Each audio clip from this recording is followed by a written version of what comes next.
The London Underground is a vital part of London.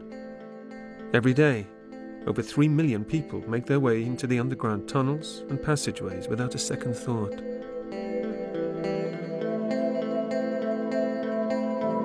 Most of them travel completely unaware of the history of their surroundings. From the early days of construction through to wartime, there have been thousands of accidental deaths and suicides. Add these to the graves, cemeteries, plague pits and church crypts that the tube's construction has disrupted over the years, and the number of potentially disturbed souls begins to add up to the thousands. This is a journey through the oldest underground network in the world. For the first time ever, men who actually work on the tube have shared their stories.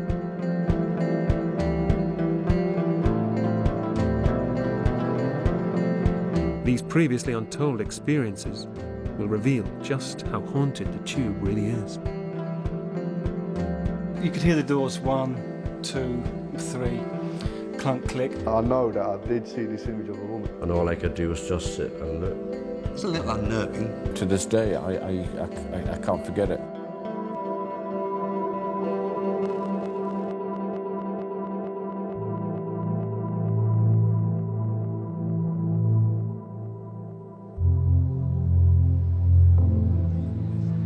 The rhythm of the tube's daily life rarely changes.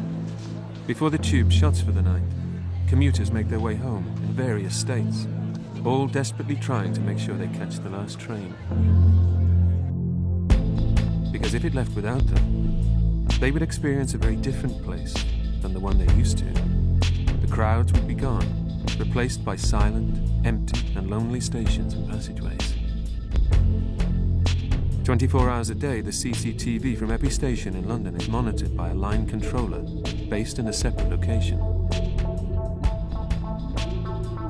In the summer of 2000, the line controller noticed a man standing on a platform at Liverpool Street in central London. This was particularly unusual as it was 2 o'clock in the morning. The station was closed and there were no contractors scheduled to be there.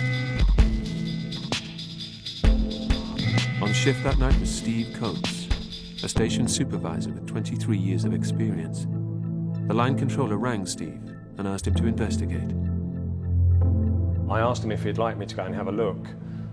He said he would, as he'd seen somebody wearing white overalls standing in the entrance to the eastbound tunnel. I went down to the central line.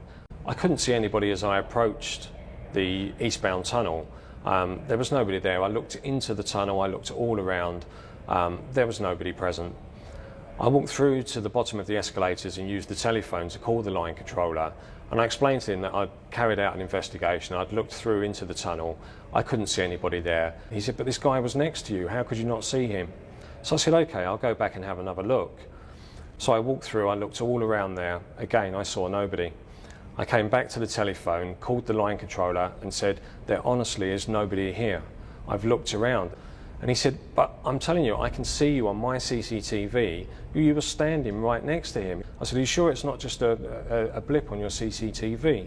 And he said, "No, the guy was right next to you." And I said, "I can promise you there was nobody there." So he said, "Okay, all right, fine, thanks very much."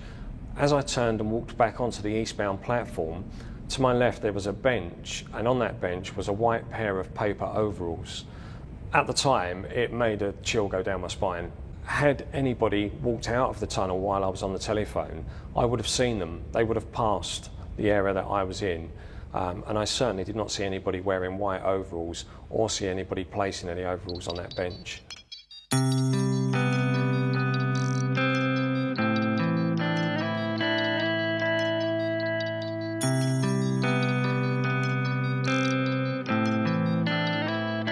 From Liverpool Street, if you travel one stop westbound along the Central Line, you arrive at Bank.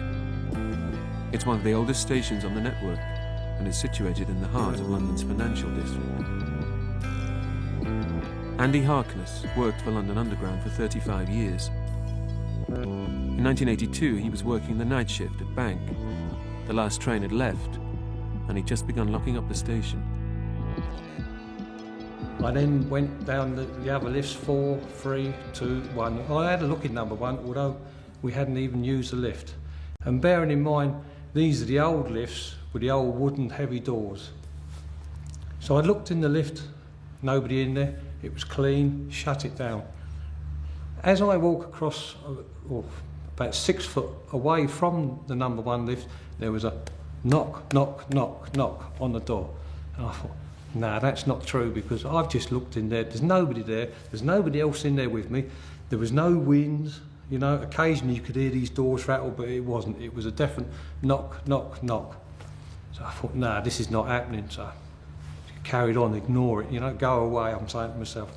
I walk across then to where the switch room is, I open the switch room, and I wedge open the door and switch the lights off to the old just left on the emergency lights, and I've started to walk across the ticket hall. As I walk across, all of a sudden that door slams, wham, like that, and I wouldn't even look back. There was no wind, no nothing, and it scared the life out of me, and I said, no, it's not happening, like, and I nearly made a mess in my trousers, and off I went, you know.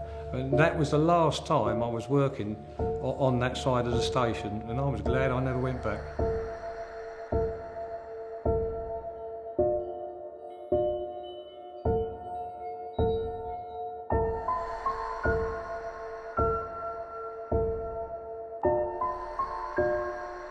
As a passenger, one would hope that incidents like these at Liverpool Street and Bank are fairly few and far between. But the reality is, they're not. What would a spirit like that be doing down in the London Underground? It's a strange sort of feeling when something like that happens, especially like if you just don't believe in it. It doesn't make any sense at all.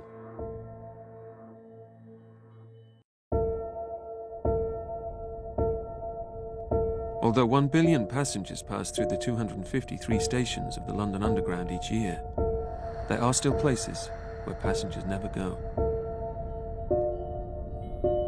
One such place is Kennington Loop, a section of track near Kennington Station in South London, where there have been more reported unexplainable incidents than anywhere else on the network. The loop is there to enable trains to turn around and head back north again. At Kennington, the carriages are cleared of any passengers, and the empty trains are sent into the loop, where they will often have to wait for up to 20 minutes in the 150-year-old tunnels. And while they're waiting, there is absolutely no way anybody could get on or off the train.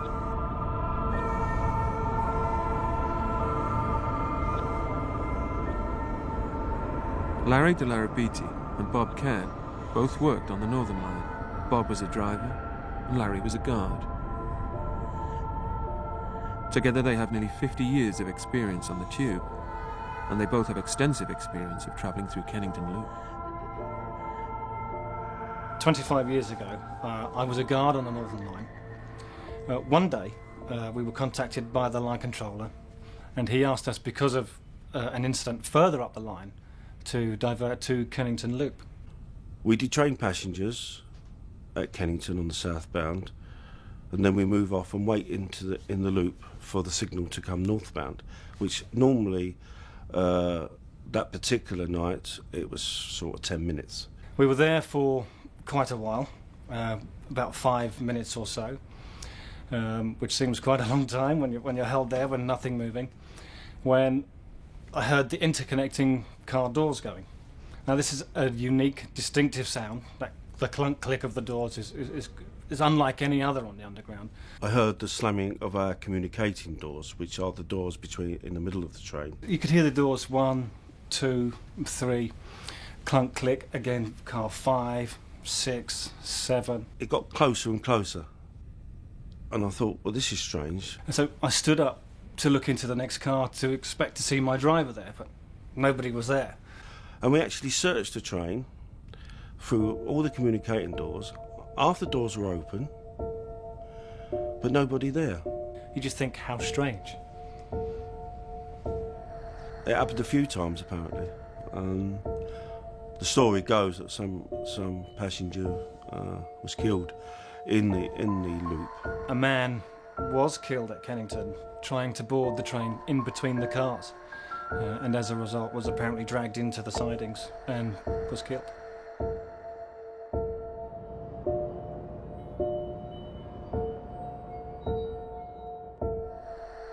221 feet below London, the unique tunnels of the London Underground put passengers in an environment that they would never usually find themselves in. Could this have anything to do with the high number of strange experiences reported? Vic Tandy is a senior lecturer at Coventry University. He's been exploring the reasons and explanations behind paranormal experiences for over 20 years. He believes he has a simple explanation as to why there are so many unexplainable experiences on the Underground. Most humans can hear between 20 hertz, that's 20 cycles per second, up to about 20,000. Infrasound then starts at 20 hertz and goes down. The effects of infrasound are that they can activate the fight or flight mechanism, which makes you feel cold, it makes the hairs stand up on the back of your neck, and so the whole system gets worse and worse, and if you do nothing about it, that in itself will cause visual disturbances, and you may see grey objects in your peripheral vision. To prove his theory, Vic would first need to find significant levels of infrasound in the parts of the tube where strange experiences had taken place. The microphone just works in the same way as a standard microphone. The only difference is that this one is very sensitive to low frequencies. The first place he went to make some recordings was on the Northern Line at Kennington Loop. This is Kennington Loop, and so this is where the trains actually come in and then they turn around and go back out again. And so one of the stories involves people having strange feelings in here, and so we're measuring the level of infrasound actually in the tunnel as we go round the loop.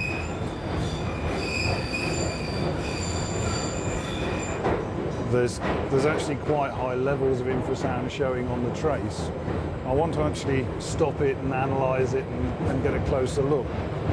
But certainly, again, I think there's quite remarkable levels apparently. So it'd be interesting to spend a few minutes looking at it more closely.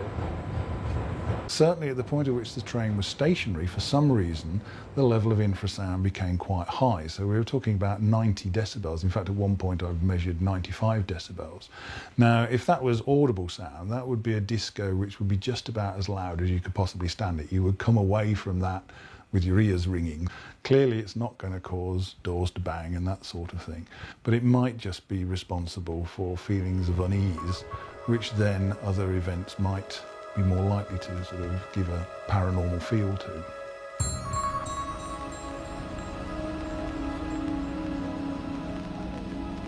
Much of the noise generated on the Underground is made by the machines and motors that run constantly during the passenger hours, providing services that have become second nature to commuters, such as the 408 escalators and lifts in operation at any one time all over the network. At night, when the last train has left, it's the responsibility of the station staff to ensure that these are switched off and the silent hours of the night begin. Barry Oakley was a station supervisor working the overnight shift at Hyde Park Corner in November 1978. As usual, he'd closed and emptied the station and had shut the escalator down. Having checked that he'd properly removed the breakers, a piece of equipment that stops the escalator from moving, he and his colleague then returned to the supervisor's office. Now, all the escalators were off and everything was quiet. At about 2:30, 25 to 3, there was a commotion outside in the booking hall area, the concourse area. When going out into the booking hall area, we noticed that the escalator that we'd come up on was on, which I found rather strange because, to my knowledge, once the breaker was out, there's no current to that escalator. To start an escalator up, you need to physically use a key. And around about, it must have been about 3:20 by the time we got back and all this had gone on.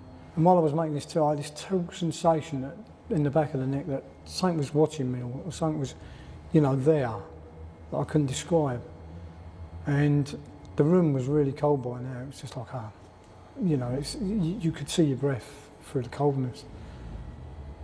And I turned around, and when I turned around, I noticed my colleague was like up against the side of the table, against the wall. He'd gone white, like an off colour. I wondered if he was taken ill, if something had happened. So I immediately gone to him, trying to bring him round. It took me about 5 or 10 minutes to actually get him to come round and talk to me.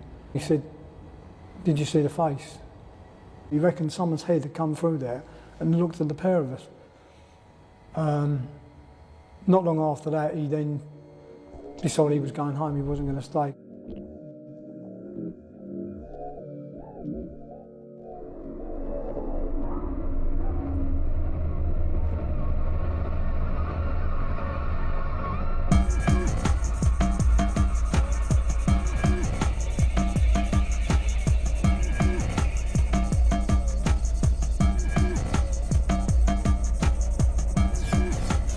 Tariq Rana was a station supervisor working at Beacon Tree Station, a quiet commuter overground station on the District Line in East London. He was working a late shift one evening in the summer of 1992.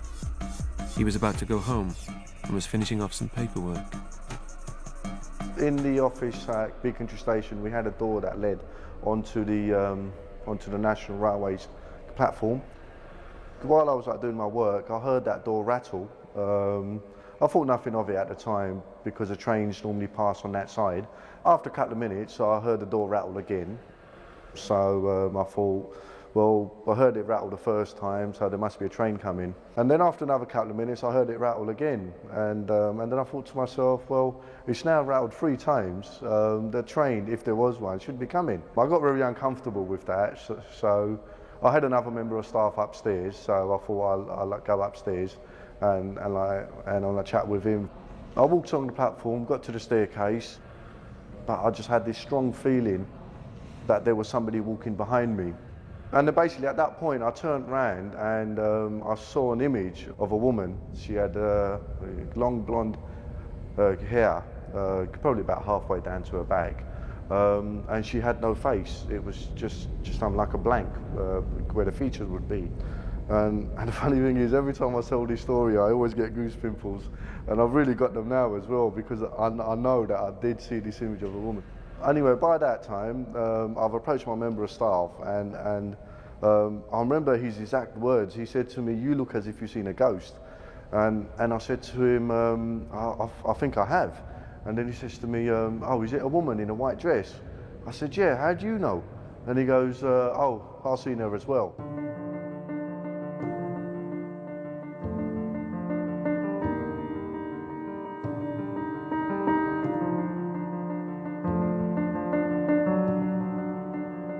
From Beacon Tree Station, if you travel westbound along the Green District Line, you'll eventually arrive at Embankment Station in central London near Trafalgar Square and Fleet Street. Embankment is one of London's busiest interchange stations. Over the years, many of the station staff and contractors have reported very strange feelings and unusual experiences in one of the station's disused tunnels which runs under the Thames. The tunnel is called Page's Walk. Strange noises. Some have said they've heard footsteps, others that the lights have gone out and then come back on again. You hear the doors slamming, stuff like that, and then when you walk through the tunnel, you get to a point there's a change in temperature. It does get quite cold down there, and it does give a very eerie sort of sense of a feeling down there. You're not going to get me to go down with you. One person who has no choice about going down to Page's Walk is a contractor we met while we were filming. He didn't want to be named, but he's been coming to work in the tunnel every day for the past 3 months. And the tunnel, rather than the work, is beginning to have an effect on him. I've worked all over London, places that got bombed during the Second World War. They never thought about anything like spirit, so I don't worry about it, just get on with your job. But Page's Walk, this one, it's different from day one. I felt like I wasn't wanted or I was somewhere where I shouldn't be. Some of the staff, I think, do believe there's something down here. Yes, I've thought about what it can be. I've thought of answers, what can make the doors bang. I don't know. I'm not saying there's something down there. I'm not saying there is or there isn't. I don't know.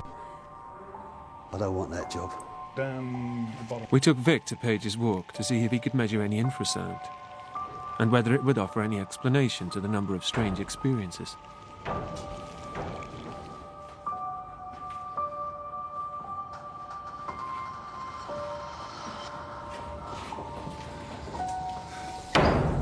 Well, the whole atmosphere in this place is incredible. There's a huge gale blowing through. The doors just closed in front of me. So, you know, the whole place has an absolutely incredible atmosphere. You get these cold blasts of air. I don't know whether that's the trains moving through the tunnel, but yeah, the temperature changes. You can actually feel, you know, the clothes moving, and I love the noise that the door makes. It's going to bang again. Well, we're about halfway into the tunnel, and the spectrum analyzer is reading quite a lot of low-frequency sound. You can see that the marks down this end are quite high. It's feeling a lot colder. The whole atmosphere now is chilled. I mean, I'm not suggesting that that's abnormal. It's just changed. The start, right down in the next to the station, the temperature was about 24, so we're a good 10 degrees lower up here than we were down there. I mean, that's pretty weird because you would expect it to get warmer, but nonetheless, I think the draft is actually blowing the air up here. The piece of tape is starting to move up the tunnel, and there's quite a draft. You can actually feel the draft moving, and that coincides with the door actually being in the closed position. So the draft's now dropped. And my guess is that in a minute, when a train going in the other direction comes, it will suck the air back out again. There we go. So that's now sucking the air in the other direction, which could move the door the other way. I think this is actually a classic example of the kinds of effects that infrasound can have. You kind of feel this weird sort of presence almost.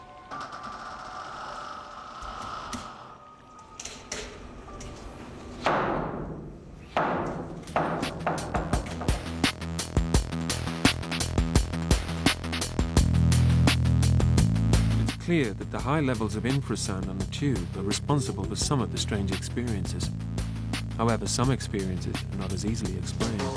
Without knowing, in 1983, a woman living on the outskirts of London had taken a photo on the underground that was to baffle the science world and involve her in one of the world's most famous murder trials. I can't understand how that image has been arrived at. It's all too inexplicable.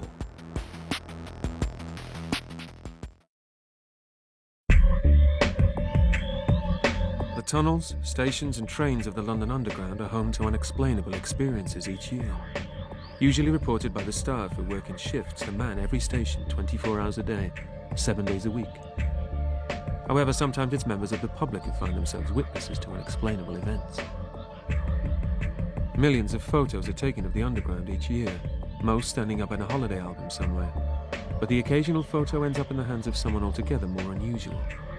One such photo, taken on the Bakerloo line in 1983, was sent to Maurice Gross from the Society for Psychical Research.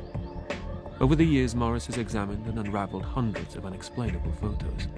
When I first saw the photograph, I was astonished. There's no other word for it. I just couldn't make it out. The photo that Maurice had examined was a picture taken in a carriage on the Bakerloo line by Karen Collette, who was showing her family around London.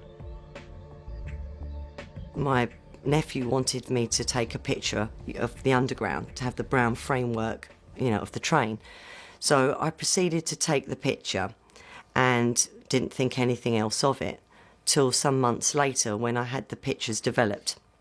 I handed the pictures to my father and my sister's boyfriend at the time, and they were looking through the pictures and they looked at me and said, "Oh, that's not very nice." And I said, "Well, what isn't?" And they said, "That picture that you took." Karen couldn't believe her eyes. She'd taken a picture that science would struggle to explain. It doesn't make any sense at all. Here we have a photograph of a man sitting in an electric chair of all things, squared up in the underground. Nobody obviously saw it, and yet the camera did. Now, what was the reason for that? Robert Cox is from the National Museum of Photography. He's an expert in analysing negatives and images, and would be able to tell whether Karen's photo was genuine or not. The point with this is that it's an amateur camera. So to do manipulation of photographs, particularly in the 80s, you'd have needed quite sophisticated cameras, quite expensive cameras that would focus closely and be able to control the exposure accurately. These negatives are from the 110 camera, an amateur point-and-shoot camera, with not the range of facilities to do manipulation. I don't think the photograph has been manipulated. After researching it, I found out that it was Bruno Hauptmann, who actually, there's a waxwork of him sitting in the electric chair in the Chamber of Horrors in Madame Tussauds. And I found that he was the so-called kidnapper and murderer of the Limburg child, the aviator in the 1930s. So then the next thing I did was I actually went down to Madame Tussauds. I walked in there, I looked at the man that was sitting in the chair, who happened to be Bruno Hauptmann, and what was shocking to me was that my picture was absolutely identical in buttons, in the straps, the way the hands were gripped onto the chair. And the only thing that was different with mine was that to indicate he's been electrocuted, there was blue sparks coming out of both fingers. I think it's a poster, either outside or in the carriage behind, probably of something that was happening in a show in London.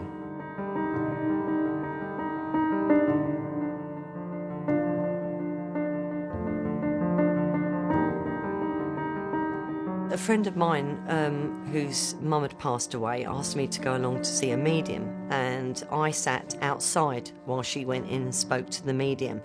As she was about to leave, the medium came outside and said, "I have a message for you." And I looked at him and said, "But I'm not here for a reading." And he said, "It's about your photo." And he said, "Just want you to know is that the man said, I'm accused of something that I didn't do, but I did something else." And that was the end of the message. The King William Street Tunnel is one of the oldest and longest disused tunnels on the network. Abandoned in 1900, it stretches from Borough Station to the north side of London Bridge. Prince Holman was a project manager for the Tube's centenary celebrations during the 1980s and was asked to photograph the tunnel for a book. He and his colleague returned on several occasions, and each time they witnessed the same strange feelings.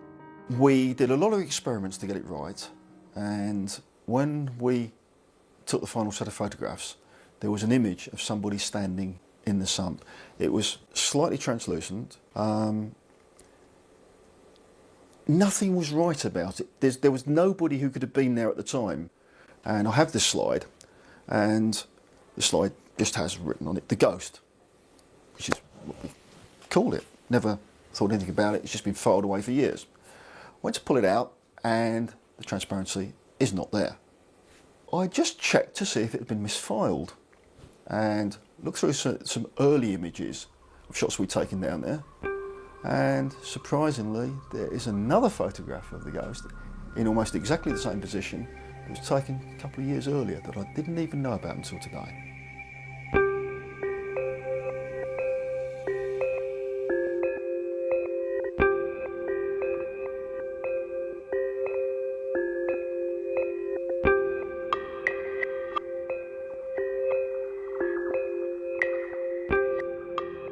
Bank Monument Station connects 6 different tube lines, making it the station with some of the longest tunnels and corridors.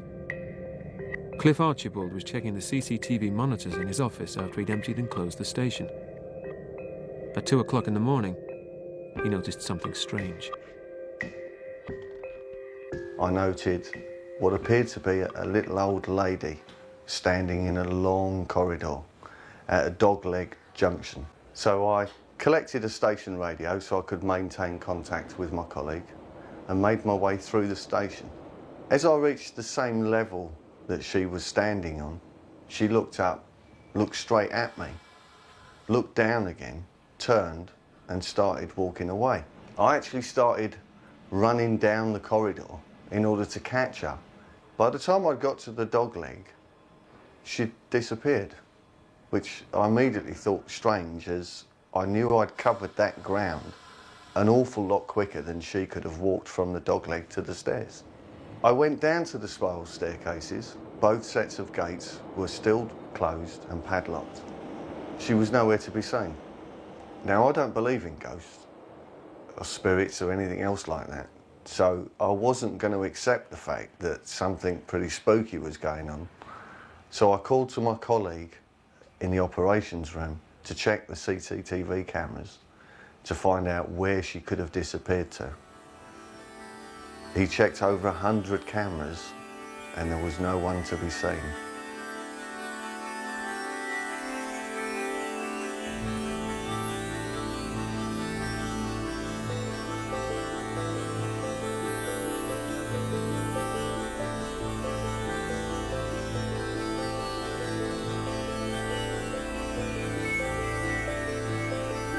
Looking back at my experience at Bank Monument on that particular evening, being the skeptic that I am, it will stay with me for the rest of my life as to why I can't come up with a logical explanation as to what happened.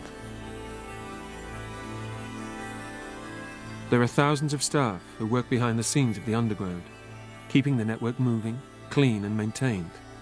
And nearly all of these jobs take place at night when the system is closed to the public.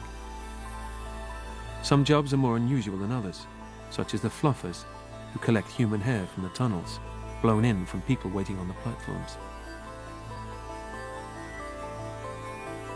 Paul Fisher, who now works at head office, was training to be a manager in 1984, when he was asked to walk the tunnels of the Northern Line.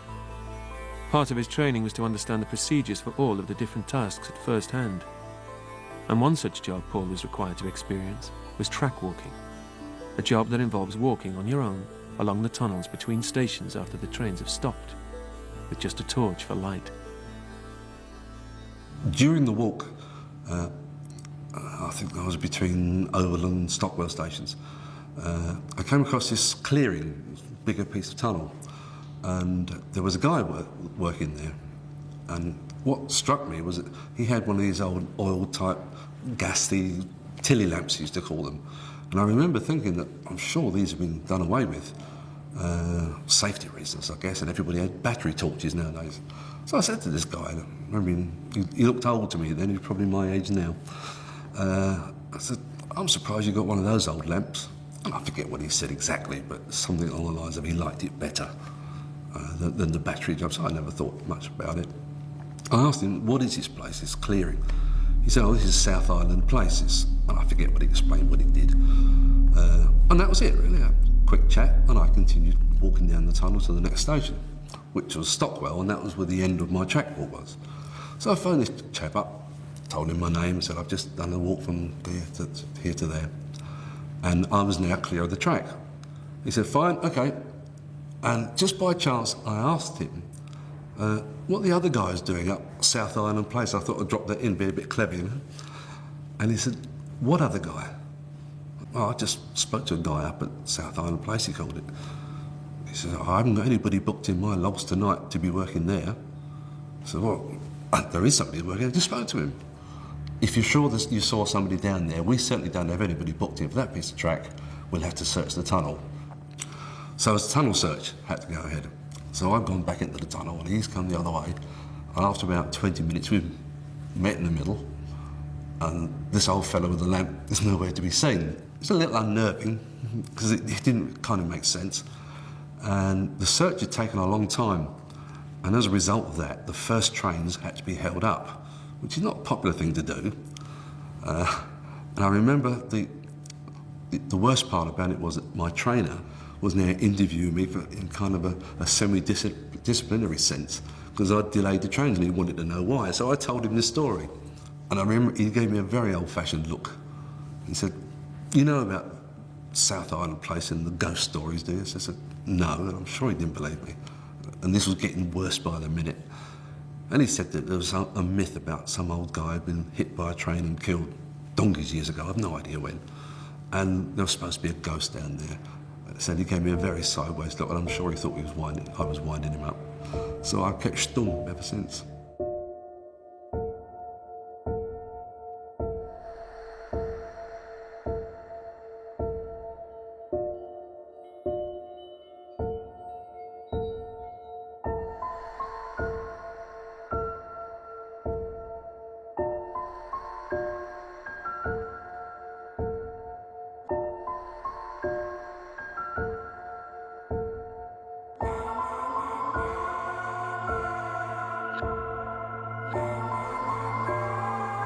John Graham was a station foreman and was alone working the night shift at Bethnal Green, a station on the Central Line in East London in early spring 1981.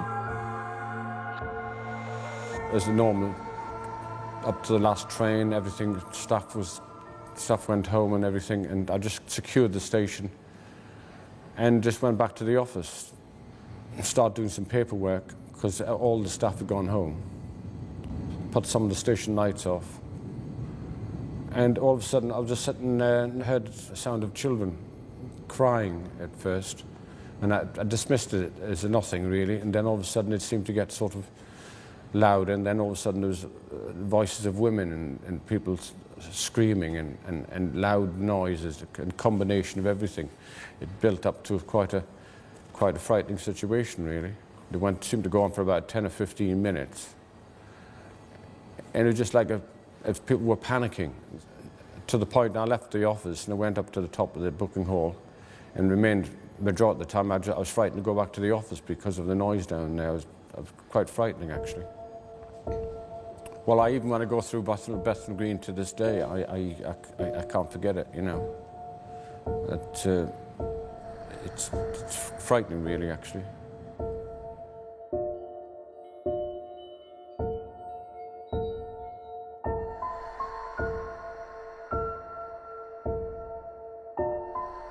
Of the 173 people that died at Bethnal Green, only 27 were men. The remaining 146 were women and children. Although infrasound alone could never offer an explanation as to why John heard the women and children's voices, it could explain any strange feelings. We took Vic Tandy to the station to see if he could put his audio expertise into practice and find a possible explanation for the strange noises. This is the station office at Bethnal Green where the person was reporting feeling strange feelings that then led on to him hearing screams. So I thought it'd be legitimate to measure infrasound in here, see if there is any infrasound which might have been implicated in that. And then we'll go out and do some experiments outside. I'm getting breathless.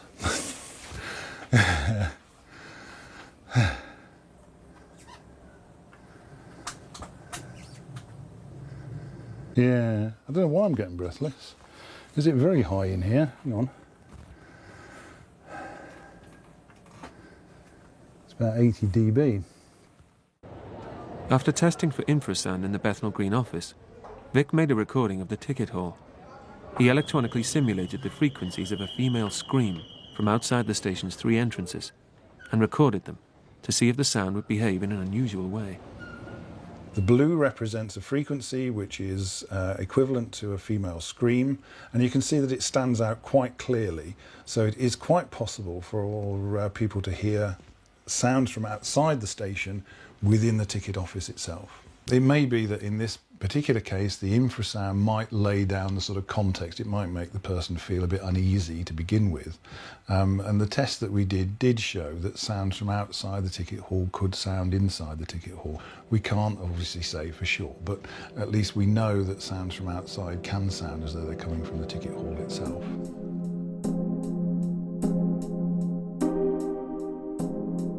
The idea of ghosts keeping station staff company and travelling with everyday commuters is not a new one. In fact, there are dozens of stories that circulate around the network and staff. Rumours such as the Bakerloo Line passenger. When sitting on the Bakerloo Line, travelling northbound, apparently you can sometimes see the reflection of someone sitting in the seat next to you, even though the seat is actually empty. The dead body train is widely reported to have run in earlier parts of the last century. The tunnel, which is now bricked up, is believed to have run from London Hospital to Whitechapel. The train carried nothing but dead passengers to the station. Anne Naylor was murdered in the 18th century. Her screams are reported to be heard on the platforms of Farringdon Station. People have nicknamed her the Screaming Spectre. Despite any rumours, one thing is for sure. As the underground expands, more graves are being disturbed, and with it, the number of unexplainable experiences is increasing. The hairs were sticking up straight on both arms, and I could feel it on my neck. It was like a tingling, like static electricity.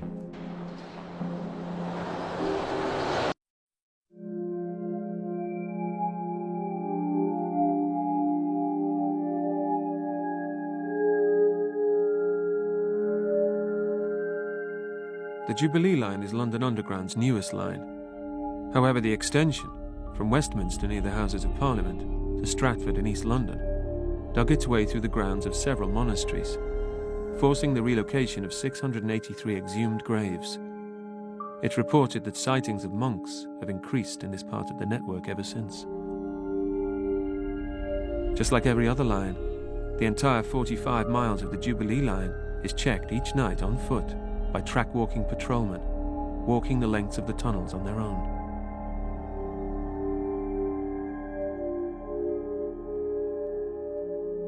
Bill McCown is a track walker and has been patrolling the tunnels of the underground for nearly 20 years. He was walking along the northbound Jubilee line from Baker Street to St John's Wood in the early hours of the morning. He'd sat down in the tunnel for a break. So all of a sudden, I heard this noise. Now, there was no bolt holes that side or that side, anywhere. So the next thing, I seen the ballast moving a few meters away. I just sat there with my mouth open, watching the footsteps in the ballast as the ballast sank down with footsteps. You know what I mean? As I was sitting there, the hairs were sticking up straight on both arms, and I could feel it on my neck. It was like a tingling, like static electricity, and it just went on past. And after that, when it got about 10 meters away, it just stopped. But the main thing that worried me was I still had to walk in the same direction as whatever this was went, which was a little bit iffy. But obviously I had to do it because I was patrolling. I got back to Charing Cross from Finchley, and I was talking to the ganger man. And when I walked in, he says, "God, Bill, you look very white." I says, "I know you're not going to believe this." He says, "Don't tell me you've seen footsteps in the ballast." I said, "How did you know?" He says, "You're not the first person that has seen it." I said, "Well, what has happened? What do you think it is?" He says, "Well, from what I hear, there's been a patrolman who used to walk that part of the tunnel, but he died. And he is actually still walking the tunnel as a ghost, patrolling, because he still doesn't realise he's dead."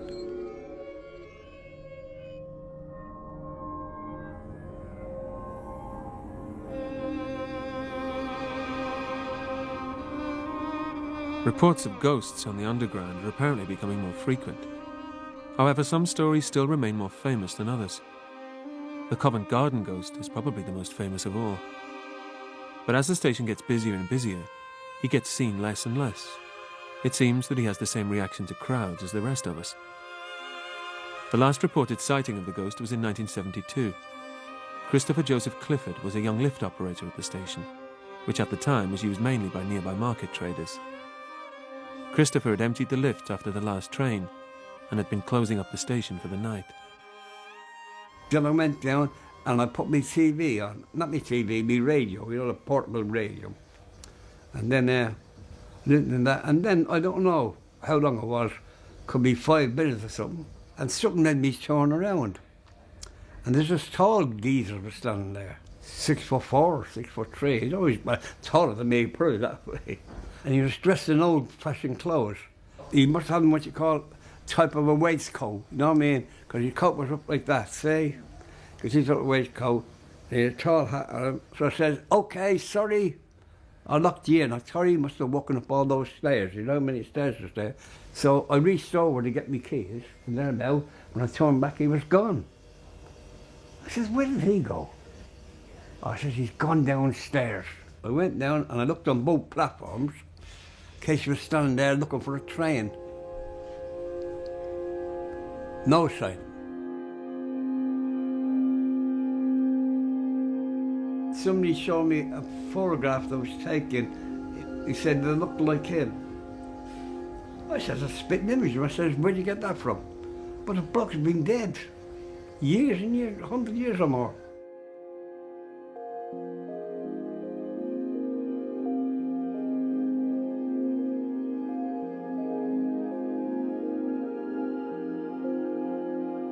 It never crosses most people's minds to descend 150 feet underneath London to the tunnels, corridors and stations of the London Underground. It never crosses most people's minds that the network that gets us all to work and home again is possibly one of the most haunted places in the world. Passengers can become over-familiar with their surroundings, which may be a mistake. In 1860, a Dr. Cumming announced that the forthcoming end of the world would be hastened by the construction of underground railways, burrowing into infernal regions and thereby disturbing the devil. So next time you're on a crowded tube, you may take comfort from the fact that you're not on your own. And if you aren't on your own, will you ever be absolutely sure that the person sitting opposite you isn't a ghost?